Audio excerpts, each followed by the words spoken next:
Seriously, who do you hang out with? The radical left, the Marxists, the anarchists, the agitators, the looters, and people who, in many instances, have absolutely no clue what they are doing.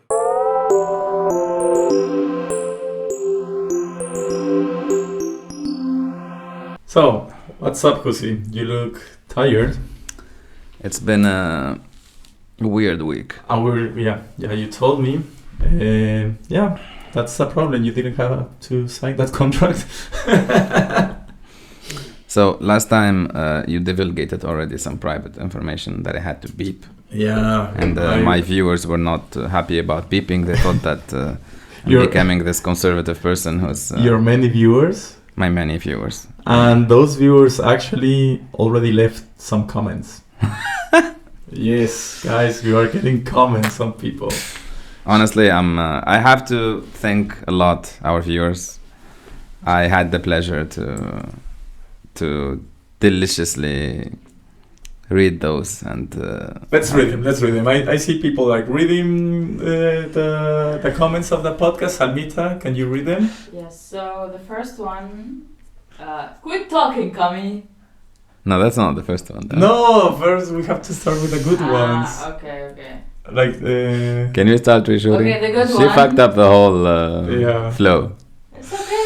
It's okay. Seriously, I'm thinking I'm gonna start firing some people. It's not working out. Let's get this off. People are complaining about like how we're shooting late. Wait. I this is my podcast. I put in the flow on when to talk. See, like disrespectful employees. People like are really like. I'm gonna start the union. That's why I'm telling you, man. Like I create jobs, I bring wealth, and then fucking workers like. I know, man. Okay, so Salmita, read the comments, please. So the first good comment, positive. Very interesting first episode that I enjoyed thoroughly. Excited for what's next. Mabruk, guys. With the little Mabruk in Tunisia. Okay. Thank you so much, my beautiful Nidal, that I don't know. Obviously, never met the person in my life, but I love you so much. I miss you. It's been a while. Anonymous person. Thank you very much. So, more anonymous people. No, please, haters. Okay. Love the sticker in the back. No war, but class war. So you prefer civil war over peace? Nah, it's okay. We shouldn't engage. So, Hussein, do you prefer civil war over peace? Yes. Yes. So that's exactly my intention. I mean, my life struggle is to wage war. Because this is peace. No? Yeah. Exactly. Yeah. Okay. When you're being exploited, that's not violent at all. Yeah. I think I answered even in the comment asking him like I'm gonna guess that this person is American because. Like no, let's not use the card of the nationality. No. I'm guessing because which country has been living in peace since the 1800s? It's only the U.S. You know, like it's the only country that hasn't been impacted by any war. Okay, let's do one more. You don't want to like talk a little bit more about them? Like, about I had some other shit to say. I don't know. Everyone today is censoring my. It's a podcast. Take some time, chill, have some. Okay, Husi. Okay. Next episode we do Q&A. No, 50 minutes with Hussein. We just point the camera to you, and you tell us everything. I'm telling you, man. I had a terrible week, so I want some like all eyes on me moments. Yeah. I'm realizing. Okay, sorry. Next one. When jobless and uneducated met to create the podcast. I hope I was jobless. I fucking wish. I fucking wish, like. So I'm not gonna lie. If we were jobless, audio would be better. Camera would be better. Our level of dedication we would do more research. Like our aim, like to be frank, our aim is to be jobless, like in the future, to be able to focus on the podcast. Focus on the shit. But unfortunately, no. We have a little doctor here. We have a freaking musician / PR, marketing, producer, whatever you want, and you have some spy person here that engineer work for. And he works in beep. I work for government. Yeah. Okay. Those were our 4 comments. We're happy. Don't touch the microphone. Oh, no, and the last one, quit talking, Kami. Yeah. Well. Kind of valid. We won't quit talking, but yes. you were right on that coming thing.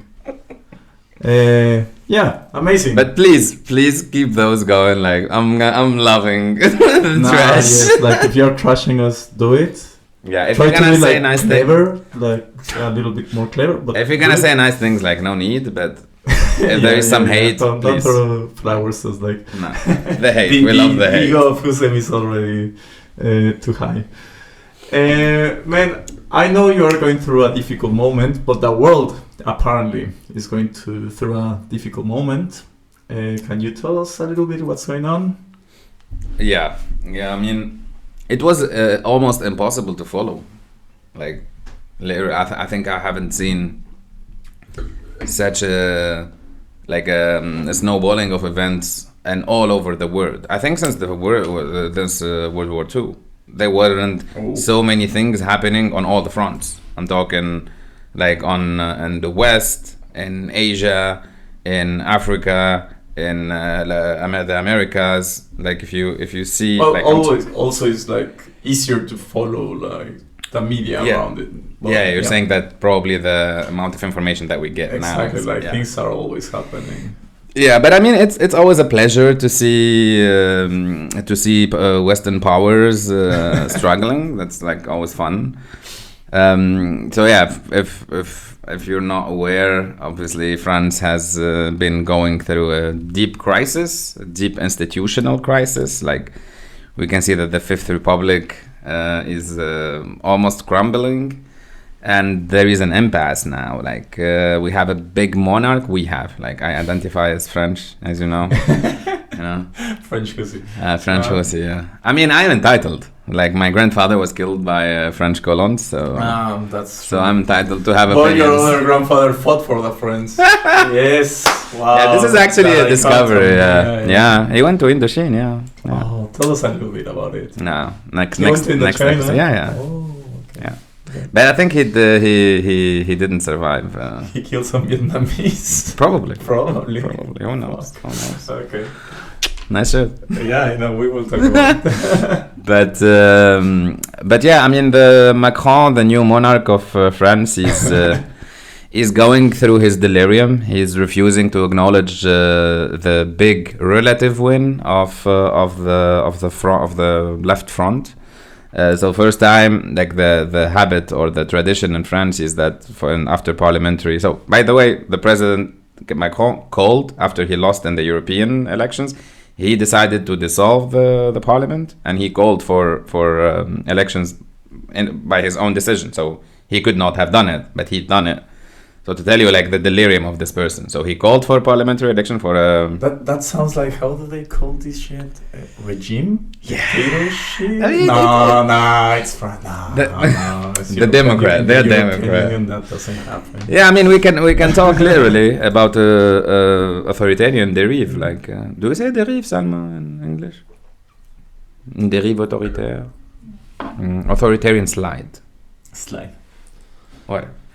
But yeah, after he lost another time in the parliament, where the left ranked first after doing a coalition, and the Front National, or whatever they call themselves today, like basically the right-wing reactionary neocon people came second, and he came third.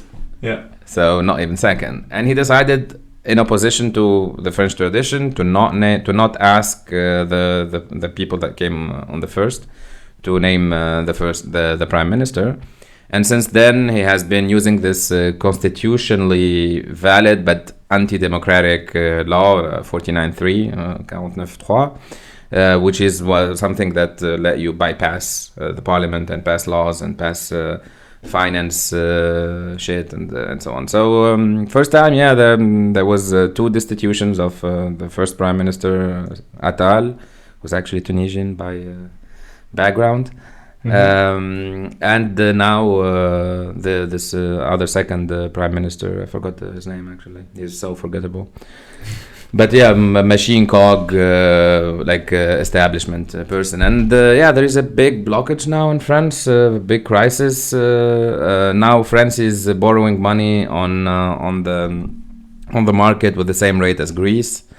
which is absolutely insane. There is a big mania, but what I see beautiful and advantages, cool and fun, is all that is happening on the ground in France, where you see demonstrations, les gilets jaunes, like the green vests. They like to do green, yellow revolutions. And they're quite revolutionary. Yeah. A little bit. People like to use like the guillotine and shit. Yeah. But I mean, all this gets back to the austerity.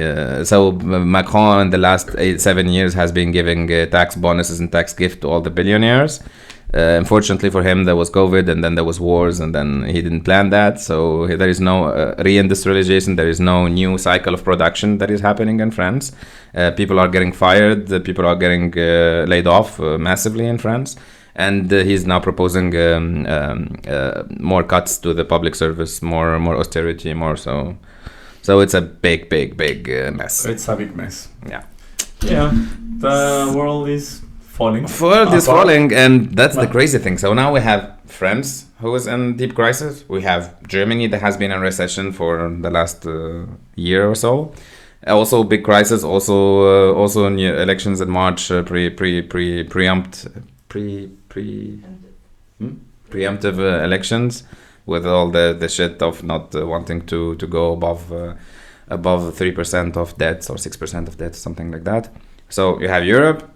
And I don't know if you followed what happened in South Korea, right? I was following like the protest a little bit. Yeah, that's crazy. Yeah. But why are people protesting? Yeah, so Mr. President, I don't want to butcher his name, but Yoon Suk Yeol, I think, he wanted to impose martial law for the first time in South Korea since the democratic change of the 80s. And this resulted directly in like massive demonstrations. Also, the parliament resisted and went and blocked this.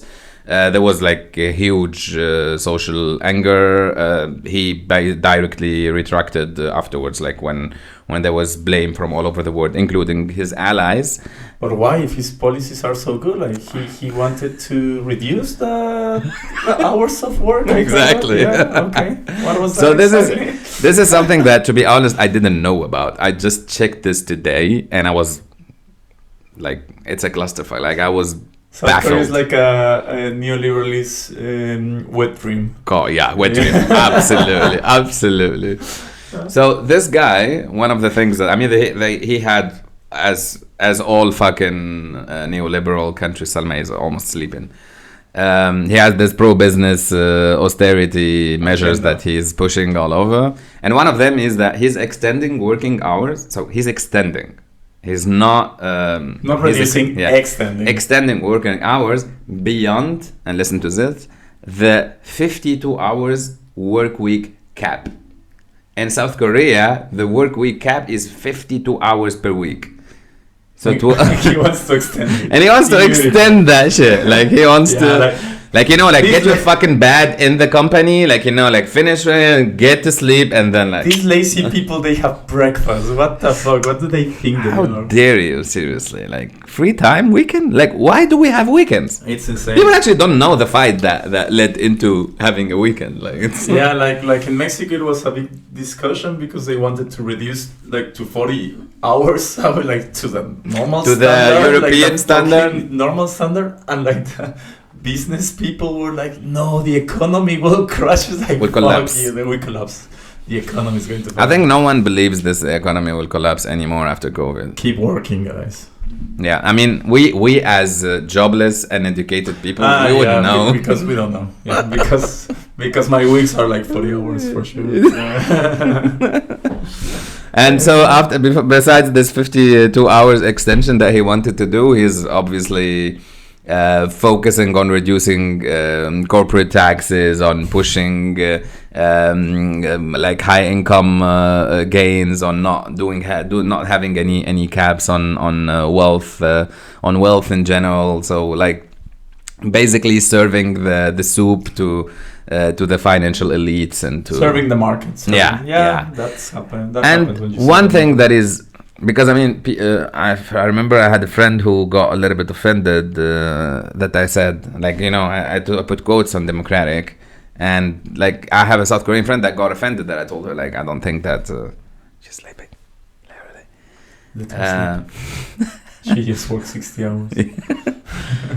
She got offended that I told her that South Korea is not a democracy. But when you know the chaebols, or I don't know how to pronounce it honestly, but this family owned this economy that is based on, I think, 40 families or 40 individual contributors. So not 1% is like 0.0001%. We're talking about a society a country that a 50 million inhabitant country. So it's not a small country. And these families are own the big multinational companies that you know, the Samsungs, the Kia, So the LGs. techno-feudalism. and techno-feudalism without the cloud, the like it's even on the manufacturing, even on the capitalist side. It's not even feudalism. It's capital of feudalism in some sense. Yeah. So yeah, if you add France, you add Germany, you add South Korea. Everyone saw also what happened with Georgia, with Georgia, the protests there. Today, I live in like Köln, like let's say one of the popular areas in Berlin that is gentrifying, but you have a lot of foreigners, especially people coming from Turkey and from the Middle East. And today I was surprising like Syrian flags everywhere. Crazy. Yeah. Assad regime. Why? Yeah, Assad regime fall after 14 years. Why? I mean, things fall.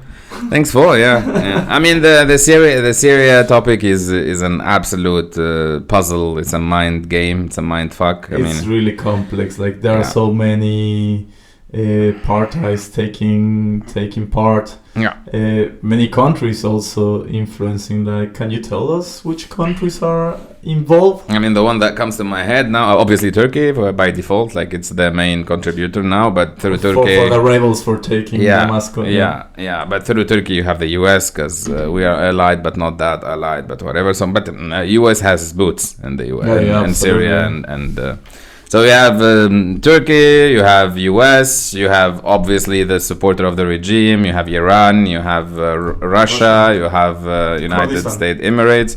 You have, but Kurdistan is different because, like, physically there is no Kurdistan today. I'm talking today. Like physically, like geographically, there is no. There is Kurds. Yeah. Okay. Yeah, but because I mean, if you but there are Kurds, and Kurds are Syrian, so they are local involved persons. So people. So we can discuss about foreign intervention here. Like here, I'm just listing the literal foreign people because Kurdistan, if you think of it, is something that is in between Iraq and It's like it's a territory that comprises official or legal different nations. And the topic of Kurdish self-determination is of course something that has to be discussed and has to be implemented. In which way, if it's a completely independent country or if it's self-governed or it's whatever, this is something that is for the Kurds to decide in cooperation with the countries that are involved.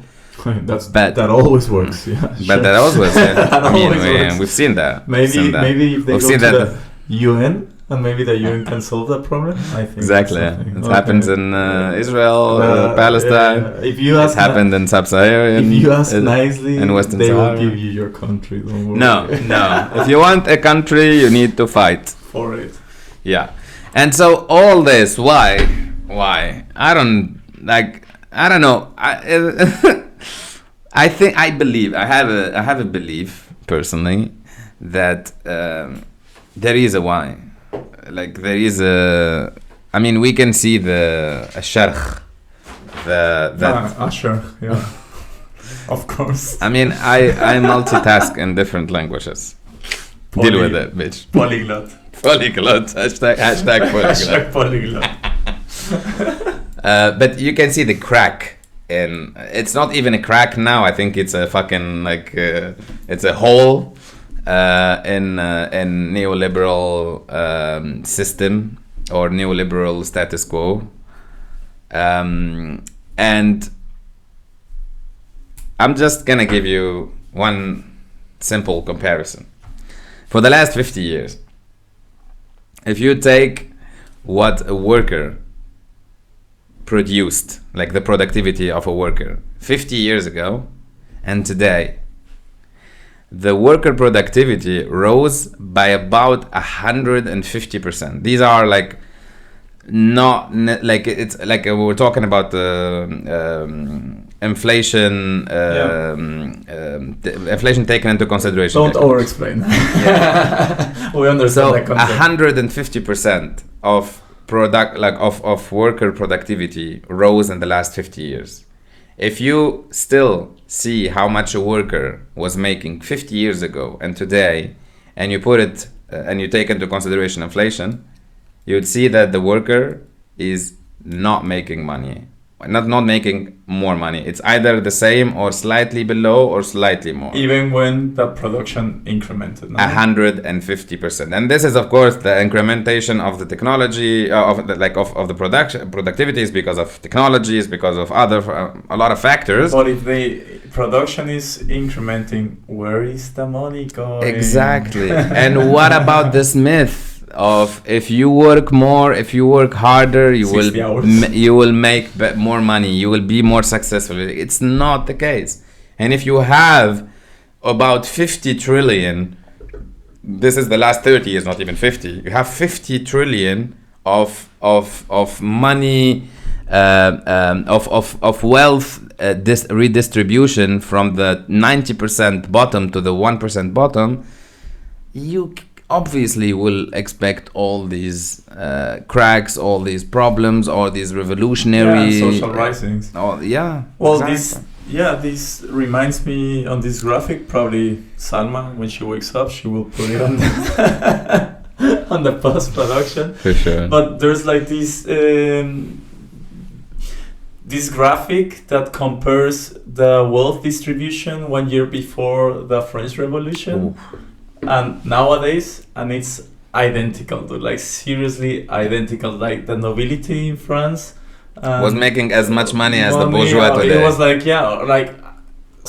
unequal as the big corporations at the 1%. So I mean that's why when we talk about class war. And when people tell us, do you not like peace? And the peace is better than war.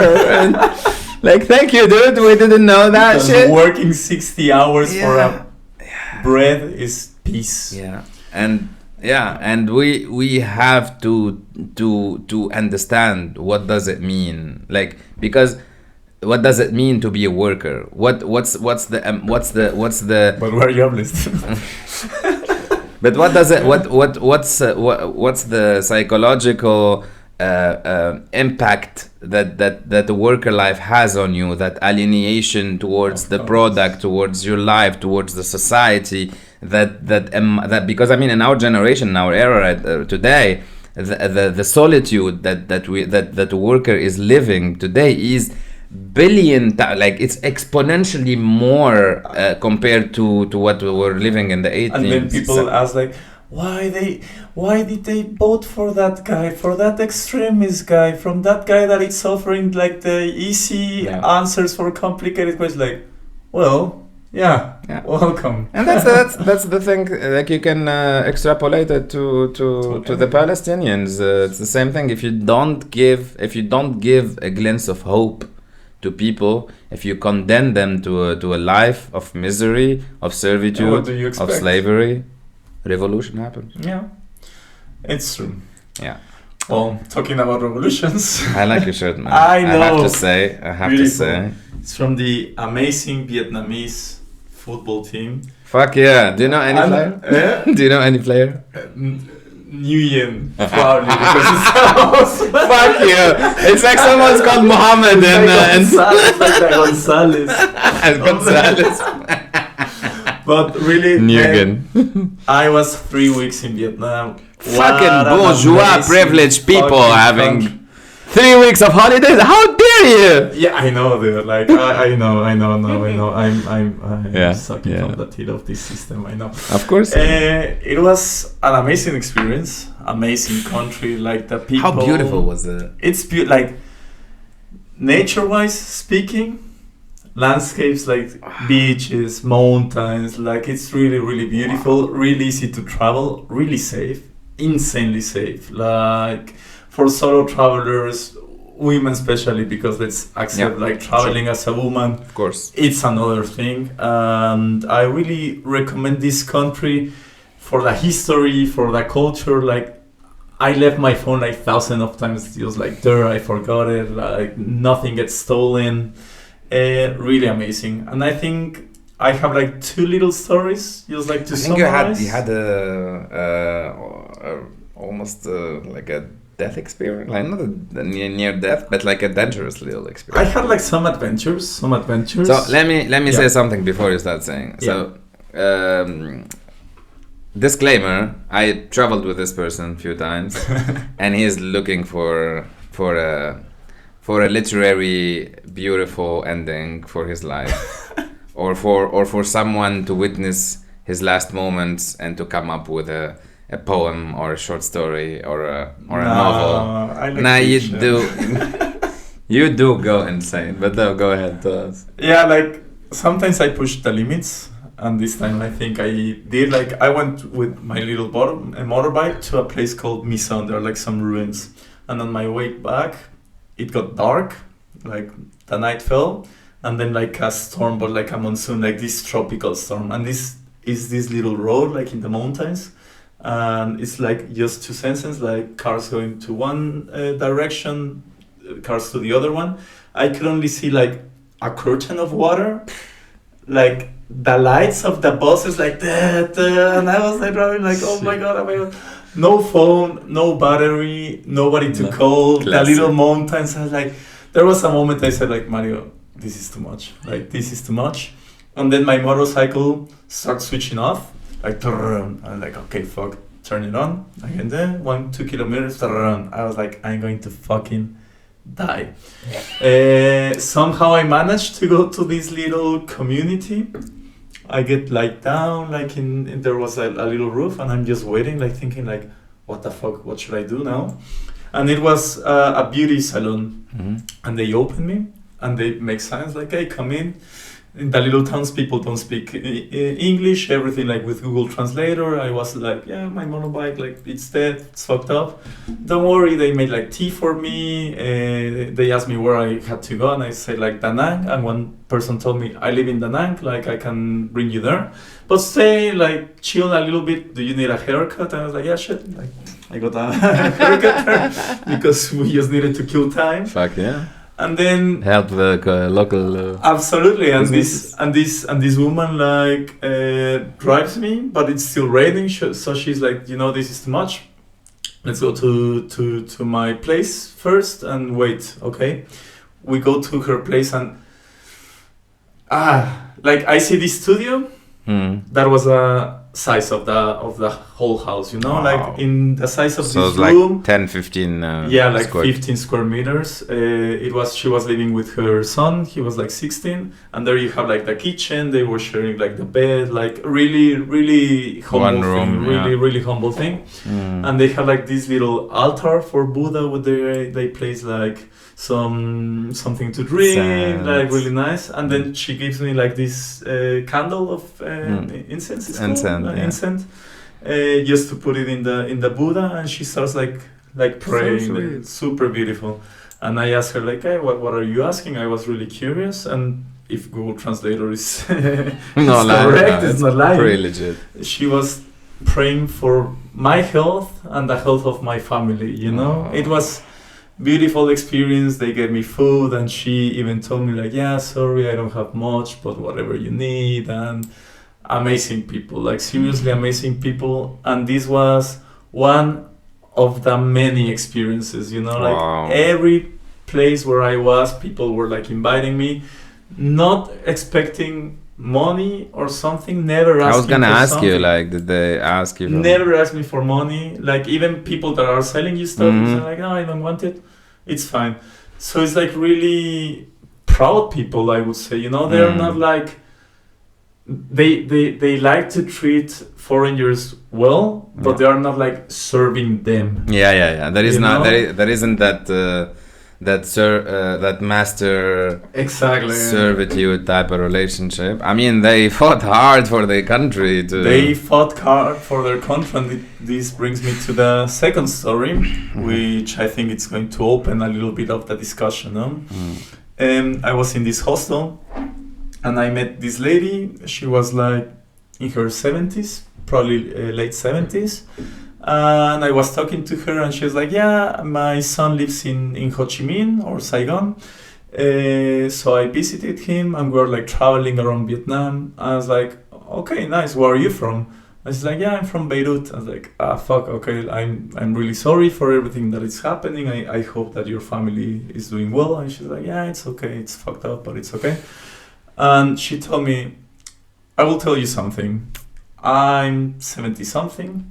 Oh. I've seen so many things in my life. If she's 70s, mean that she saw literally everything. Everything. She was like, I saw many things.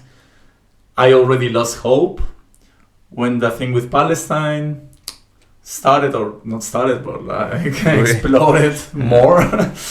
She was like, I was completely hopeless, you know? Like, there's no solution. I knew I was going to die without seeing any change. And she told me being in Vietnam had made me believe again, and believe in resistance, and believe in revolution. Was she living there? Eh? Was she living there, or just like... She was traveling, but her son was living there. And that's true. Like, if you see like the history of Vietnam, is like really ancient stories, like 2,000 years or 3,000 years of story. China invasion, insane. They were trying to unite for so many centuries. When they finally did it, came France, Indochina, like complete, Japan. like bad, like colonialism. They get free in the Second World War, but Japan wins, and then Japan invades, and then the US. Like, it's such a history. So I have this.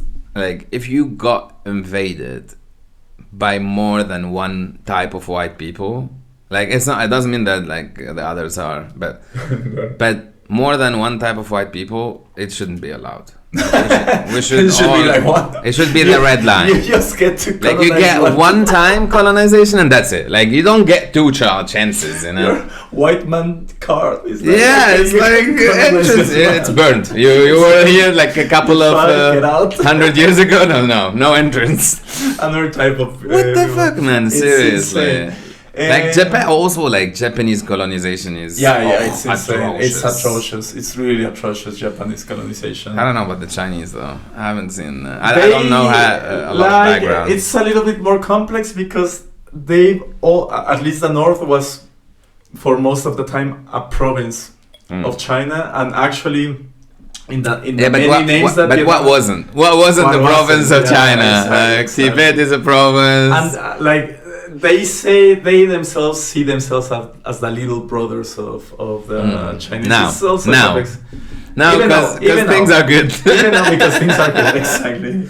I mean, at least. And I think also the URSS China connection and the previous to the Vietnam War in the 60s and 70s made it smoother, I guess. Yeah, and absolutely part of their war of independence and their war against the Americans. They were absolutely supported, and also during the war against the US, they were supported by Russia. I'm talking about the against the US. I don't know if China, but URSS for sure. Yeah, for the from the Soviet Union, of course, but also for China. And then Ho Chi Minh was a really good friend of Mao Zedong. So true. So two things. First of all, yes, it's a socialist country. We were discussing that, but because you have like known facts. So I will explain you how's the political system. Unbelievable. This person is like set in his own ways. Give me that little book from the one below. The Vietnamese? No, that's yours. Give me the one revolution. This one.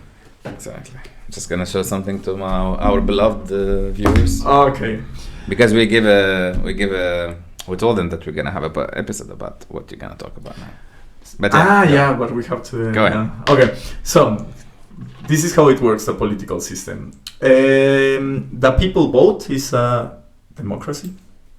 He quotes. Yeah, like any democracy. Like any democracy, in which the people votes for the parliament, and then the parliament chooses a president, and then the president governs. But it don't really governs like. But it's a parliamentary by this structure. It's like the it's a direct vote, and whoever we vote on the parliament will vote for the person who will lead. Yeah, but the executive power. Exactly, but the executive power, the president, it's completely dependent on the Communist Party. It's just one party in the whole country.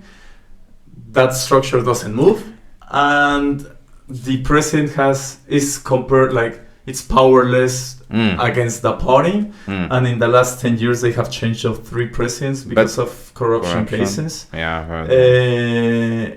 And but I mean, just one question for the parliament. Probably, I don't know if you know, but for you to be elected in the parliament, you have to be in the Communist Party. Yeah, you have to be. And like, for example, this is really interesting. I was talking with a tour guide, and he told me he couldn't work for the government or be part of the party or be a teacher or have any job related with the state. Any public job. Job, because his grandfather fought for South Vietnam during the war. So for 3 generations, if your family fought for the South for 3 generations, you're not allowed to be part of the public. Interesting. It's really interesting. Yeah. Very interesting, because I mean we always talk about this. Because I mean, just back to Syria, just a little flash. When like now everyone is talking about. Is talking about like what is gonna happen. We have to like not lynch people, not have that vengeful approach towards grabbing power and like changing the system and regime. And I personally, I'm a big disbeliever in this because I've lived it in my lifetime with Tunisia in 2011 with a bloodless, although I don't like the word because there were people that were killed. Not a lot of people, but there were people killed. Yeah. And we said that we shouldn't punish people, and we should be forgiving. And 10 years after, we lost our chance to be a democracy. And also, if you compare it to South Africa, I mean, with everything that Nelson Mandela has done in his lifetime, and I respect his legacy, of course, and so on. But today, and we both went to South Africa and seen today, when you see how the white they are. It's true that white people don't have like you don't have an apartheid regime anymore. That's true, but white people But white people kept their privileges. They're all like you have 7% or I think a little bit higher of joblessness of people not having the jobless people is like really the rate is high, but in the white population it's 7%, like 7%, something like that. Yeah. For black people it's 40%. So you could see that. I mean, obviously it takes time to work this balance, but still that way. Like also we've seen lately the white people asking for they're not refusing black people to own properties around them. Like it's I mean you have to have that that you have to have people have to answer to what they've done and take responsibility. Take responsibility. Absolutely. Yeah, in the case of I was in Cape Town using like the public transportation, and I was like the only white person there, and they look at me and they were like, "You're a tourist, right?" I was like, "Yeah, how do you know?" And they were like, "Yeah, I think you're the only white here."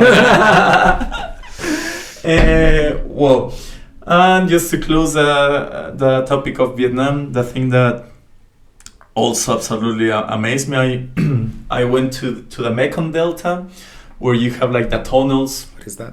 It's on the south of Vietnam, near Saigon or Ho Chi Minh City, and you can go and see how they fought like in these tunnels. You know how they did like guerrilla. This The Gaza guerrilla. stuff. Yeah, absolutely. Yeah, See, the like, tunnels, they've always been there. they've always been there, and they were there during the French also colonization. So they didn't build them Yeah. for the American intervention. Yeah, but I mean, before. they pioneered the guerrilla welfare in general. Yeah. Like, That's a long story, but they also have like this war museum in Saigon. It's insane. When you enter the museum, you see the Declaration of Independence of the U.S. in big, and I will read it for you so you see what you experience when you enter this museum.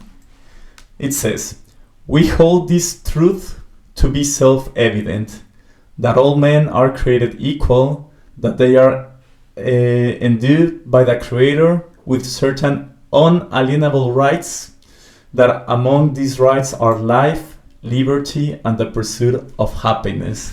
And you read this, super big, and then you enter the museum. Oh my God, like photographs of people disfigured by the Agent Orange, mutilated corpses. They really don't hold back. Like you get out of the museum with a sense of nausea. I saw people crying, like Americans, people from the US, like seeing everything and crying. Also, they showed newspapers of what they were saying, the press at that time, and it's insane because it was well known they were like war crimes, like well known. And then if you translate all this history to what's going on, and I remember this girl from the Netherlands, she told me like, wow, it's so crazy to think it wasn't that long ago. And I was like, yeah, yesterday, like white phosphorus, you know that today, shit? Yeah, today, like Israel is until today still until using today, white phosphorus in the south of Lebanon. War crimes, and there will be another war museum, and we will see the same shit. To be honest, I can't not think directly of the genocide that is happening in Gaza today. And I mean, you and me, I think we've read so many, because we have the unfortunate of having to read a lot of the other side. And when you open the New York Times, and when you open the Washington Post, and then even when you put on media like mainstream media to see what are we serving to the proletariat and to the workers and to the common man, we will have those type of museums, because what is happening in Gaza is beyond any reconciliation. Your grandchildren will say like, how you let this shit happen? What were you doing? What were you doing when the genocide was happening? Like, seriously. Yeah, and also I think you should, like, probably you can tell me, because from what you, like, we talked like a little bit before we started the shooting now, and you came back with like this very unusual positive vibe, like you felt like content and happy. I mean, obviously you were on holidays, but like you didn't stop saying a lot of fun things and cute things about Vietnamese in general, and I didn't feel that many. And also, I personally probably didn't say this, but I've had a roommate in Tunisia from Vietnam for 6 months, and to be honest, I've never heard any type of victimization or any sort of crying on the past, or leveraging even the past. Did you feel the same? Yeah, no, absolutely. Like, they are proud of what they have achieved, but there's no like real first like resentment. You know, you don't feel like if that was the history of my country, and I see like a European or like an American, it's like, dude, what the fuck? Stop talking. Like, absolutely, like such a lovely people, and as you said, compare with other populations that have suffered also, like, that's undeniable. They don't use the victim card. Yeah, it's like, yeah, you know. Well, I mean, yeah, it's an unbelievable. I mean, I unfortunately didn't have the chance yet to be in Vietnam, although I've been in Thailand for a short time. But it is definitely on my traveling list. And you said that it's big, right? Like It's really big. massive. Like I did like 3 weeks from the south to the north. I think I need 2 more weeks. But yeah, guys, if you have the chance, it's compared. Like I mean, there's also like, oh my god, this is funny. Like I was talking to like some European. Many things. Like for example, when I was in Mexico, and there were like a lot of people, Europeans, like doing like an exchange in Mexico, and I was thinking, my friend, he was like the president of the group of foreigners, so we were going like to these parties, and his job was to bring them to parties, and and I remember at that time, like you're 20, and I remember going home with my family, like, oh yeah, I met like people all around the world, like for me, all around the world was like France, Germany, like super international in the world. So the same thing, like you talk with people, and the foreigners like are mostly like just Europeans, and then there's this guy. He's like, I haven't seen so many like Latinos here traveling. Like a lot of people from the UK and from France, but why you don't travel here? Yeah, because for we us don't so like easy. traveling. We don't like traveling. We're not big fans of traveling. Traveling, It's not like 30 hours paying like 1,000 euros for a ticket. It's easy for Latin America. Is all good, baby? Is all okay? Yeah, I think so. Why did you wake up so scared? Okay. Check. Okay. Salmita was taking A little nap. a little nap of 40 minutes. So let's say, because I mean we have some mean people on the comments. So Salmita is not sleeping because she's lazy. She doesn't like to work. She's sleeping because she was playing in another city and she just came. Yes, Salmita also made a song on her way here. Yes. You should play your song. Please, like she's keeping those songs for herself. She wanna monetize guys, our producer Salmita is our hero, and Hussein is exploiting her really bad. I mean, as all CEOs have to. As all CEOs have to. She's also very beautiful, but you'll never see her. Hussein is the captain of this sinking boat called Fallen Cities. And he's explaining all of us. But I don't know. I just want to get back to the topic of. Do you want to say why you think that Vietnam is socialist, or it's not? No, I want to hear what you. I told you why I don't think. But just one disclaimer for our viewers. So for the next episode, because of the fact that I was looking into socialist countries or socialist, let's say, regimes, and there are a couple. Because this is the idea of, like, everyone says, like, if socialism is so good, why did it fail? It's like, well, it depends. It depends. Depends where. Where depends exactly? What do you mean by fail? And we're not talking about all the coups from the US that made that coup. Yeah, we should actually, because a lot. But throughout our little searching, because we're pulling in 100 hours, I'm just focusing a lot on the hours. I don't know. I felt a little bit self-conscious. I think that people. But we found this beautiful book called "Revolution Without Revolutionary: Making Sense of the Arab Spring," but it doesn't only talk about that. And it's from Asif Bayet, a prominent, I think he's from Stanford. Yeah, a prominent Middle Eastern study professor in Stanford. And so we will tackle the topic of revolutions and of this tendency in the last few years of having these uprisings that are not necessarily centralized, where even in the US, like when you remember Occupy Wall Street, for example, that was inspired by those type of movement. So I want to tackle this topic properly, and we will have another guest with us. And I guess that actually knows what he's talking about, not these jobless, uneducated people. I think this is gonna trend, like jobless, uneducated people.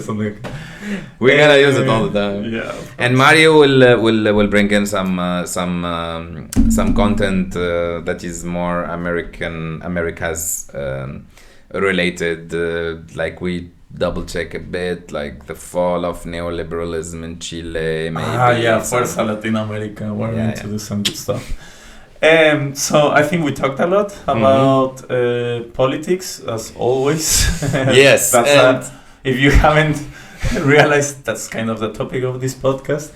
But we're going to do some literature after this cigarette pause. Our beautiful unhinged genius, absolute mastermind of creation. Oh my god, thank you. We're going to talk about the best writer of the 20th century that was said by me, and I will defend that until I die.